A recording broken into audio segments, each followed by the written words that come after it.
Hello and welcome back to my channel. আশা করি সবাই ভালো আছো, সুস্থ আছো, আনন্দে আছো। তো আজকে আমি ক্লাস 9-এর ইলিয়াস লিও তলস্তয়ের লেখা একটা কি বলবো, গল্পই বলতে পারো, স্টার্ট করছি। তো আজকে এটার আমি সম্পূর্ণ একটা পার্ট দেবো, তারপর তো তোমরা জানোই এটার পরপর কোয়েশ্চেন আনসারগুলো থাকবে। তো চলো স্টার্ট করা যাক। ইলিয়াস লিও তলস্তয়ের লেখা, কিন্তু এটার তর্জমা মানে এই বাংলা অনুবাদটা করেছেন মনীন্দ্র দত্ত, সম্পাদনাটা। শুরু করা যাক। উফা প্রদেশে ইলিয়াস নামে একজন বাস্কির বাস করত। ইলিয়াসের বিয়ের 1 বছর পর যখন তার বাবা মারা গেল, তখন সে না ধনী না দরিদ্র। 7টা ঘটকি, 2টো গরু আর 20টা ভেড়া, এই তার যা কিছু বিষয় সম্পত্তি। কিন্তু ইলিয়াসের সুব্যবস্থায় তার সম্পত্তি কিছু কিছু করে বাড়তে লাগলো। সে আর তার স্ত্রী সকলের আগে ঘুম থেকে ওঠে আর সকলের পরে ঘুমোতে যায়। সকাল থেকে রাত পর্যন্ত কাজ করে। ফলে প্রতি বছরই তার অবস্থার উন্নতি হতে লাগলো। এইভাবে 35 বছর পরিশ্রম করে সে প্রচুর সম্পত্তি করে ফেলল। তখন তার 200 ঘোড়া, 150 গরু মোষ আর 1200 ভেড়া। ভাড়াটে মজুররা তার গরু ঘোড়ার দেখাশোনা করে। ভাড়াটে মজুরানীরা দুধ, দই, কুমিশ, মাখন আর পনির তৈরি করে। মোটা কথা, ইলিয়াসের তখন খুব বোলাও। পাশের সকলেই তাকে ঈর্ষা করে, বলে ইলিয়াস তো ভাগ্যবান পুরুষ, কোনো কিছুরই অভাব নেই, ওর তো মোরবারই দরকার নেই। ক্রমে ভালো ভালো লোকের সঙ্গে তার পরিচয় হতে লাগলো। দূর দূরান্তর থেকে অতিথিরা তার সঙ্গে দেখা করতে আসে। সকলেই স্বাগত জানিয়ে সে তাদের ভোজ্য পানীয় দিয়ে সেবা করে। সে যখনই আসুক, কুমিশ, চা, শরবত আর মাংস সবসময়ই হাজির। অতিথি এলেই 1টা বা 2টো ভেড়া মারা হয়, সংখ্যায় বেশি হলে ঘটকিও মারা হয়। ইলিয়াসের 2 ছেলে 1 মেয়ে, সকলেরই বিয়ে হয়ে গেছে। ইলিয়াস যখন গরিব ছিল, ছেলেরা তার সঙ্গে কাজ করত, গরু ভেড়া চড়াতো। কিন্তু বড়লোক হওয়ার পর তারা আয়েশি হয়ে উঠল। বড়টি এক মারামারিতে পড়ে মারা গেল। ছোটটি এমন এক ঝগড়াটে বউ বিয়ে করলো যে তারা বাপের আদেশই অমান্য করতে শুরু করলো। ফলে ইলিয়াসের বাড়ি থেকে তাদের তাড়িয়ে দেওয়া হলো।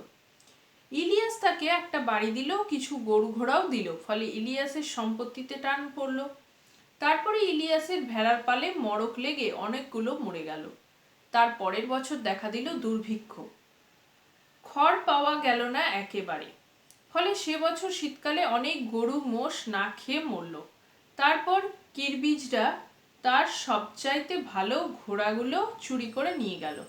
ইলিয়াসের অবস্থা খারাপ হয়ে পড়ল।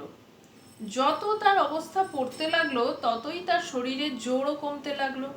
এমনই করে 70 বছর বয়সে ইলিয়াস বাধ্য হয়ে তার পশমের কোট, কম্বল, ঘোড়া, জিন, তাঁবু এবং সবশেষে গৃহপালিত পশুগুলোকে বিক্রি করে দিয়ে দুর্দশার একবারে চরমে নেমে গেল। আসল অবস্থা বুঝে উঠবার আগেই সে একেবারে সর্বহারা হয়ে পড়ল। ফলে বৃদ্ধ বয়সে স্বামী স্ত্রীকে অজানা লোকের বাড়িতে বাস করে তাদের কাজ করে খেতে হতো। সম্বলের মধ্যে রইল শুধু কাঁধে একটা বোঁচকা। তাতে ছিল একটা লোমের তৈরি কোট, টুপি, জুতো আর বুট। আর তার বৃদ্ধা স্ত্রী শামসেমাগি। বিতাড়িত পুত্র অনেক দূর দেশে চলে গেছে, মেয়েটিও মারা গেছে। বৃদ্ধ দম্পতিকে সাহায্য করবার তখন কেউ নেই। মোহাম্মদ শাহ নামে এক প্রতিবেশীর করুণা হলো বুড়ো বুড়ির জন্য। সে নিজে ধনীও নয়, গরিবও নয়, তবে থাকতো সুখে আর লোকও ভালো। ইলিয়াসের অতিথি বৎসলতার কথা স্মরণ করে তার খুব দুঃখ হলো। বলল, ইলিয়াস, তুমি আমার বাড়ি এসে আমার সঙ্গে থাকো, বুড়িকেও নিয়ে এসো। যতটা ক্ষমতায় কুলোই গ্রীষ্মে আমার তরমুজের খেতে কাজ করবে আর শীতকালে গরু ঘোড়াগুলোকে খাওয়াবে। শামসেমা গিয়েও ঘটকিগুলোকে দুইতে পারবে, কুমিজ তৈরি করতে পারবে। আমি তোমাদের দুজনেরই খাওয়া পড়া দেব। এছাড়া যদি কখনো কিছু লাগে বলবে, তাও দেব। ইলিয়াস প্রতিবেশীকে ধন্যবাদ দিল। সে আর তার স্ত্রী মোহাম্মদ শাহর বাড়িতে ভাড়াটে মজুরের মতো কাজ করে খেতে লাগলো। প্রথমে বেশ কষ্ট হতো, কিন্তু ক্রমে ক্রমে সব সয়ে গেল। যতটা পারতো কাজ করতো আর থাকতো। বুড়ো বুড়িকে রেখে মোহাম্মদ শাহরও লাভ হলো, কারণ নিজেরা একদিন মনিব ছিল বলে সব কাজই তারা ভালোভাবে করতে পারত। তাছাড়া তারা অলস নয়, সাধ্যমতো কাজকর্ম করত। তবু এই সম্পন্ন মানুষ দুটির দুরবস্থা থেকে মোহাম্মদ শাহর দুঃখ হতো। একদিন মোহাম্মদ শাহর একদল আত্মীয় অনেক দূর থেকে এসে তার বাড়িতে অতিথি হলো। তাদের মধ্যে একজন ছিল মোল্লা। মোহাম্মদ শাহ ইলিয়াসকে একটা ভেড়া এনে মারতে বলল। ইলিয়াস তার চামড়া ছাড়িয়ে সেদ্ধ করে অতিথিদের কাছে পাঠিয়ে দিল। অতিথিরা খাওয়া দাওয়া করলো, চা খেলো, তারপর কুমিসে হাত দিল। মেঝেই কম্বলের উপর পাতা কুশনে গৃহস্বামীর সঙ্গে বসে অতিথিরা বাটি থেকে কুমিস পান করতে করতে গল্প করছিল। এমন সময় কাজ শেষ করে ইলিয়াস দরজার পাশ দিয়ে যাচ্ছিল। তাকে দেখতে পেয়ে মোহাম্মদ শাহ অতিথিদের বলল, দরজার পাশ দিয়ে যে বুড়ো মানুষটি চলে গেল তাকে আপনারা লক্ষ্য করেছেন কি? একজন বলল, আমি তাকে দেখিনি, কিন্তু ওর মধ্যে বিশেষ করে দেখবার কিছু আছে নাকি? বিশেষত্ব এই যে একসময় সে এ তল্লাটের সবচেয়ে ধনী ছিল। নাম ইলিয়াস। নামটা আপনারা হয়তো শুনে থাকবেন। অতিথি বলল, নিশ্চয়ই, না শুনবার জো কি? লোকটিকে কখনো চোখে দেখিনি, কিন্তু তার সুনাম ছড়িয়েছিল বহুদূর। অথচ আজ তার কিছু নেই, আমার কাছে মজুরের মতো থাকে, আর তার স্ত্রী আমার ঘটকিদের দুধ দই। অতিথি সবিস্ময়ে জিভ দিয়ে চুকচুক শব্দ করলো, ঘাড় নাড়তে নাড়তে বলল, সত্যি, ভাগ্য যেন চাকার মতো ঘোরে, একজন উপরে উঠে তো একজন তলায় পড়ে যায়। আহা, বলুন তো, বুড়ো লোকটা এখন নিশ্চয়ই খুব বিষণ্ণ। কি জানি, খুব চুপচাপ আর শান্ত হয়ে থাকে, কাজও করে ভালো। অতিথি বলল, লোকটির সঙ্গে একটু কথা বলতে পারি কি? জীবন সম্পর্কে ওকে কিছু জিজ্ঞাসা করতে চাই আমি। গৃহস্বামী বলল, নিশ্চয়ই পারেন। তারপর তাঁবুর বাইরে গিয়ে ডাকলো, বাবাই, একবার এদিকে এসো তো, তোমার বুড়িকেও সঙ্গে নিয়ে এসো, আমাদের সঙ্গে একটু কুমিস পান করবে। ইলিয়াস আর তার স্ত্রী এলো। ইলিয়াস অতিথি ও গৃহস্বামীকে নমস্কার করলো, প্রার্থনা করলো, তারপর দরজার পাশে এক কোণে বসলো। তার স্ত্রী পর্দার আড়ালে গিয়ে কর্ত্রীর পাশে বসলো। ইলিয়াসকে এক বাটি কুমিজ দেওয়া হলো।